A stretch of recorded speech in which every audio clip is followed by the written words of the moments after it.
मेरे भाइयों, ये ज़िंदगी एक मोहलत है, ये ज़िंदगी एक आजमाइश है।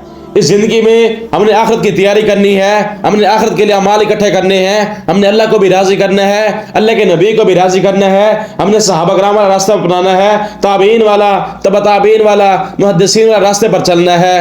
आज इस दुनिया में मसरूफ़ हो गए हैं, अपने कारोबार में मसरूफ़ हो गए, अपने बिजनेस में मसरूफ़ हो गए, अपनी फैक्ट्री में मसरूफ़ हो गए, अपनी नौकरी में मसरूफ़ हो गए। आज हमारे पास नमाज के लिए वक्त नहीं है, आज हमारे पास नमाज के लिए टाइम नहीं है, आज हमारे पास फजर के लिए टाइम नहीं है, आज हमारे पास ज़ोहर के लिए टाइम नहीं है, आज हमारे पास असर के लिए टाइम नहीं है, आज हमारे पास मगरिब के लिए टाइम नहीं है, आज हमारे पास अशा के लिए टाइम नहीं है। उस रब के सामने हम झुकने को तैयार नहीं है, उस रब के सामने क़ियाम करने को तैयार नहीं है, उस रब के सामने रुकू करने को तैयार नहीं है, उस रब के सामने सजदा करने को तैयार नहीं है।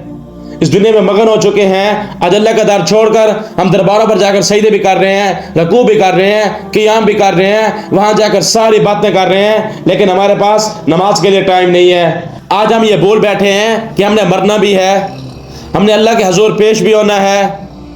आज हम अल्लाह के नबी जनाब मोहम्मद रसूलुल्लाह सल्लल्लाहु अलैहि वसल्लम की तलीमात को भूल बैठे हैं, आज हम सहाबा की कुर्बानियों को भूल बैठे हैं, आज हमने ताबीन, तबा ताबीन, मुहद्दिसीन की कुर्बानियों को भूल बैठे हैं, आज हम दीन को बोल बैठे हैं। आज हम ये बोल गए हैं कि हमने मरना भी है और अल्लाह के हजूर पेश भी होना है।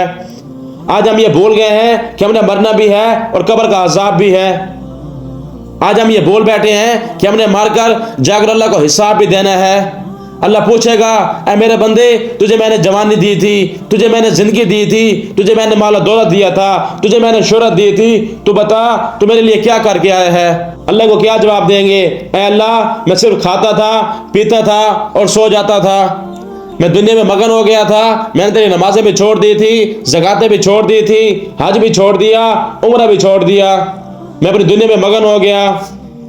आज लोग पूछते हैं कि हम तौबा करना चाहते हैं, लेकिन हमारी नमाजें बहुत सी कज़ा हो चुकी हैं कि अल्लाह माफ़ कर देगा।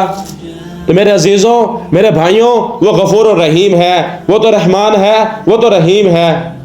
अल्लाह फरमाता है, तुम मेरी तरफ 2 कदम बढ़ाओ, मैं तुम्हारी तरफ 10 कदम बढ़ाऊंगा। तुम मेरी तरफ आओ तो सही, मैं रहम करूंगा, मैं तुम्हें माफ़ कर दूंगा। कज़ा नमाजों को अदा करने का मैं आपको तरीका बताता हूँ, बिल्कुल आसान सा तरीका।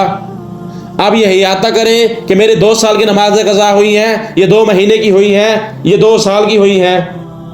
उसके बाद हर नमाज के साथ अगर आप ज़ोर पढ़ रहे हैं तो ज़ोर के साथ कज़ा ज़ोर पढ़ें, अगर आप असर पढ़ रहे हैं तो असर के साथ कज़ा असर भी पढ़ें, अगर आप मगरिब पढ़ रहे हैं तो मगरिब के साथ कज़ा मगरिब भी पढ़ें।